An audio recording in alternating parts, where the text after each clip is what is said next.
solo.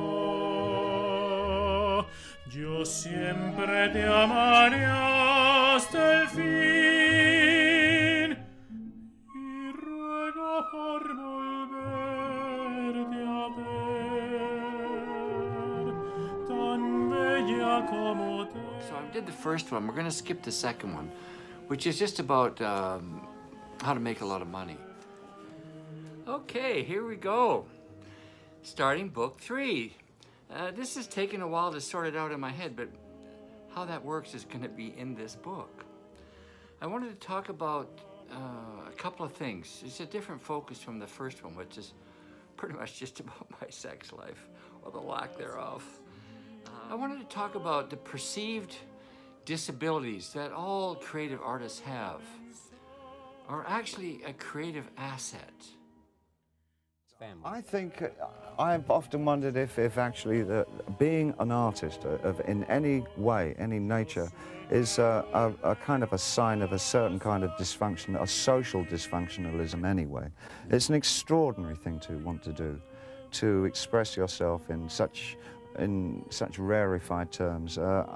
I think it's a loony kind of thing to want to do. I want to talk about that because everyone I've ever met who's decently creative is a little nuts. In this book about how to structure your creative process.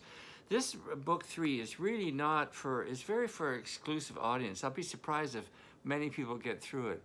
But this is really directed towards the creative people, the choreographers, the composers, the people that are creating art. I'm not so sure if it's the painters, but definitely writers, librettists. This book is about you. So the rest of them may not get it, but that's okay.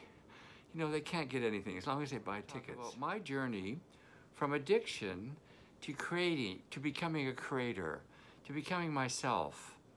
It's been quite a journey. About how to build a creative team and the importance of it. I want you to be thinking as you go through this, and I hope you stick with me on this. You know, there's about 30 people that are actually really following along and everything.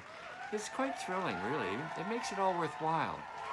As long as there's more than one, right? It's not how many, it's who. You can find and define your own creative process. It's very, very important. All the great creative people have had very systematized processes with you how to get your work onto the stage if you're a choreographer. You know, there's a method to it. It's all possible to get your work done and performed. If you can't get it performed, it's just really pissing into the wind. About enjoying the results. What can happen? It can be quite marvelous. So anyway, that's going to be book 3. And stick with me. I think it'll be fun.